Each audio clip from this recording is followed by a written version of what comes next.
This is Outnumbered. I'm Sandra Smith. Here today, Andrea Tantaros, Harris Faulkner, Fox News correspondent Leah Gabriel is on the couch today, and today's hashtag One Lucky Guy. We welcome back senior correspondent for the Fox Business Network, Charlie Gasparino, and he is outnumbered. How's welcome my suit, back, Charlie. by the way? You look great. I don't know. There were tweets about your suit. Something about a brown suit. I know they don't like your Never worn suits. a brown suit, just for the record. You look great. And by the way, Leah, great to have you. First time on the Outnumbered couch. Thank you. It's welcome. great to be here. I was hoping that I was going to be the one who's outnumbered, but I think we'll put a lot of pressure on Charlie here. So The object of sitting in this space is not to say anything too stupid to get yourself fired. We'll see if we can get you to do that. Well, I think that's the object of any place you sit. No, Especially here, yeah. particularly right here. So. All right, well, we hope we don't the send you Botox packing. segment, Charlie. Yeah. Oh, that's a little Can't wait teaser for that. coming up. All right, well, we begin with a chilling report, the kind that keeps U.S. authorities awake at night. Smugglers with ties to Russia trying to sell materials for a nuclear dirty bomb to ISIS, the dramatic takedown overseas.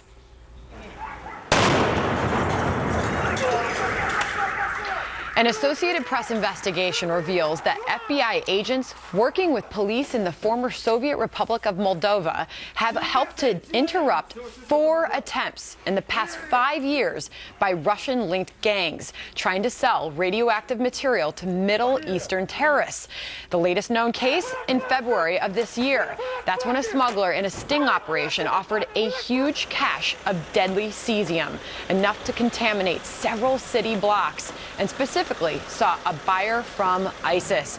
But as successful as these busts have been, the kingpins remain at large, and those busted usually got short prison sentences, sometimes returning to their nuke smuggling ways. Leah, we have such a different voice on the couch today, a former intelligence operator, fighter pilot. What do you make of all this that you're hearing? Does it surprise you? You know, it doesn't surprise me that terrorists are always going to try to find the best way that they can to terrorize, and they're going to find the best ways that they can to do the most damage. What I will say about this, though, is that I spoke with a former CIA operator who has worked on this type of operation, who tells me that this is a little bit sensationalized. He says, you know, Moldova is a very poor country. They want more Western backing. He said there's a reason that they are working with reporters on this story. Also, we saw from this particular report that one of the investigators said that one of the vials that was recovered of the cesium was not actually, you know, as radioactive as it was advertised to be. So it is worth keeping that in mind. Also, I think a big point of this is that FBI operators were involved in this. I think this is really lets us know that our intelligence community is doing their job of trying to be proactive, but in some cases maybe even actually creating the desire, the need for these types of materials by running these undercover operations. It's an interesting take on it, and now we know, according to this investigation, that there's a thriving black market for these nuclear materials, and it says the intended customers, Middle Eastern extremist groups like ISIS. And it's what's scary about it is the notion that there is actually a legitimate debate. I don't think it's legitimate, but there is a debate going on whether we should turn that part of the world over to Vladimir Putin and just let him handle it, let him bomb, let him do whatever.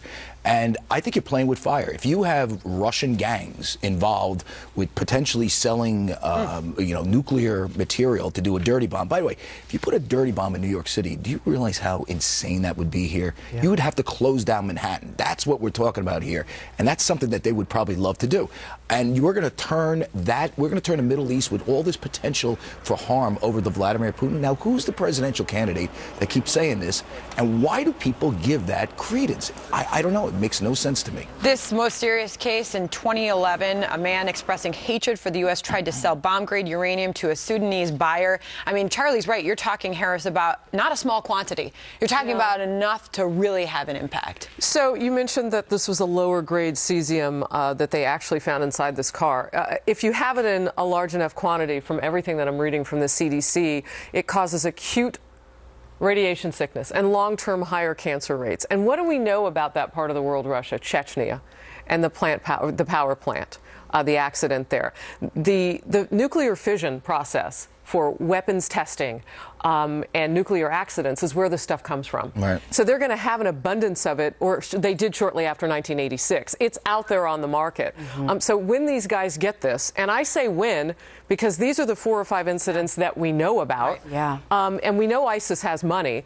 When they get them, the question's going to be then, what are we prepared to do to make people safe? And that's my concern, because even if it's low grade, if they have enough of it, we got a problem. By the way, transporting it, not really a problem for them, because it's one of the few metals, I think only a handful, that are liquid at room temperature. Right. And why are they getting such low prison sentences? And that's right. Do they have connections with Vladimir Putin? Only 5 years if you're convicted, which is expected. Right. These guys are expected So to be convicted. this is where Donald Trump's, I would say, his foreign policy falls down. And when I said what candidate is taking this argument serious about turning over the Middle East to Putin, and it's well, I'm going Donald to press Trump. you a little on that, Charlie. I mean, I've been to Moldova.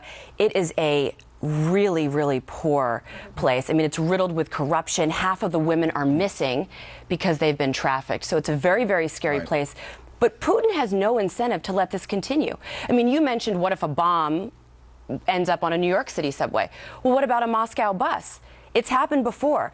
Putin, even though he's a corrupt guy, even though he has corrupt friends, he has no incentive to let these Russian gangs carry on. He has a greater incentive, Charlie, than we do, because they have been bombing Russian schools. They have been bombing Russian subways. I considered that argument at first as well. I was saying, what is his incentive to have Islamic radical Islam in Chechnya, in Moscow, in his own country? My only point is, I think he has an incentive to be disruptive. Hold on. And I think he wants to replace us. Charlie, the only thing he cares power. about, priority number one, is shoring up Assad. So he shores up Assad is threatened by Russia. And the question I want to ask you, Leah, is we learned today that Russia is launching an air campaign using warships off the coast of Syria. How effective can this be? Because Putin said the same thing Obama has said, no boots on the ground. But he's actually doing the airstrikes in full force. How effective can he be without boots? Well, he can be very effective if he's unopposed, and that's kind of the situation our leaders are running into right now, is how do we oppose Putin, because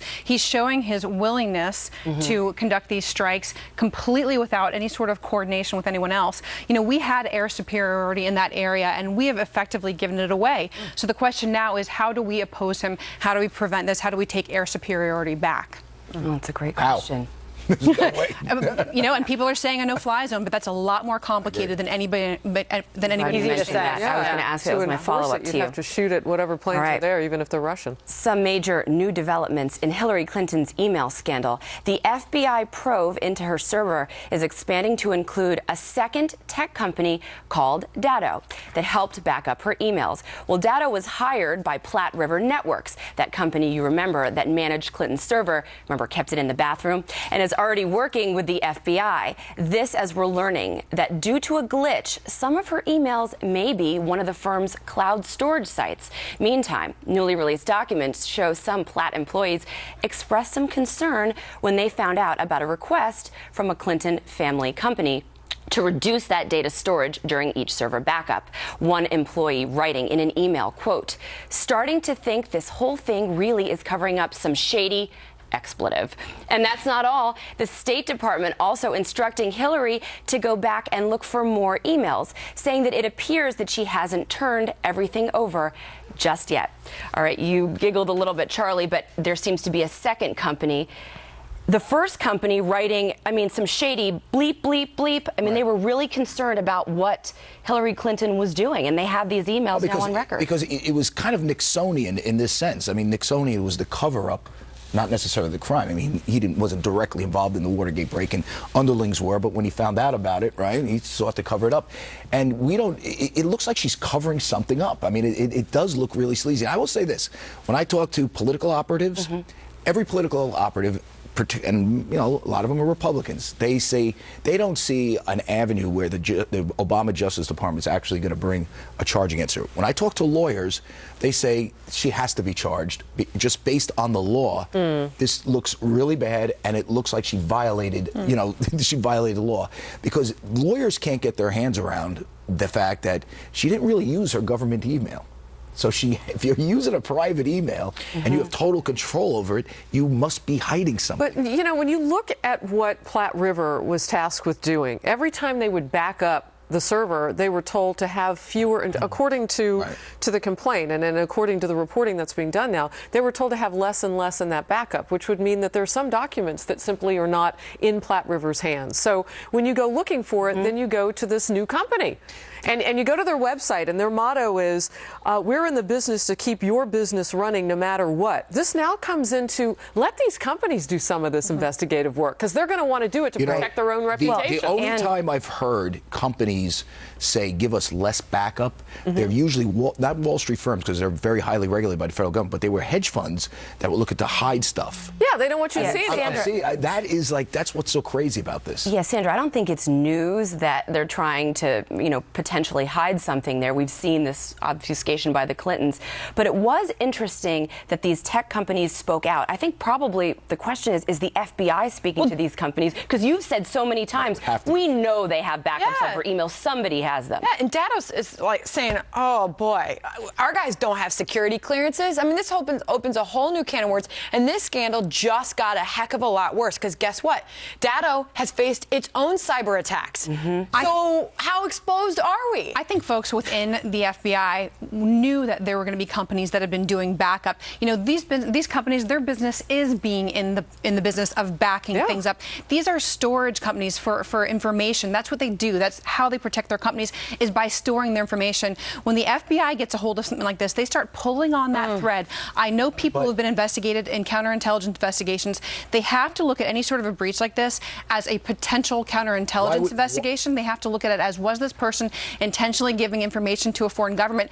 That's probably not what happened here, but they're going to pull on that thread, and they're going to pull it apart. You can even start simpler than that. Why do you want less backup? Right. Well, that was my question. Why would you want it? No sense unless you're looking to hide something. If all of this is true, now we know what the shoring up was. This Datos company was going to back up everything that apparently might have been, they were trying to hide. We don't know yet, but reputational management may drive these companies to compete with this information and give it all up, which means we're going to know a lot more than we thought we were going to know. Yeah, and the Clinton campaign has responded, and they are calling this a witch hunt. So we'll just say that. Tell that to the FBI. All right, well, Hillary Clinton certainly has an email problem on her hands, but just how worried are her supporters about a Joe Biden problem? Well, maybe a lot. They're reportedly starting to look for some dirt on the VP. I'm guessing they probably already have it. And the murder of Katie Steinle by an illegal immigrant, bringing the issue front and center. The president vowing to find and deport criminal illegals, but apparently not so much. A new report on just how few were actually sent packing. And right after the show, catch more from the couch on the web. Join us for Outnumbered Overtime by logging on to foxnews.com/outnumbered. Click that OT tab. Tweet us your questions, your comments, the topics that you love the most, and we'll do round 2 after the show.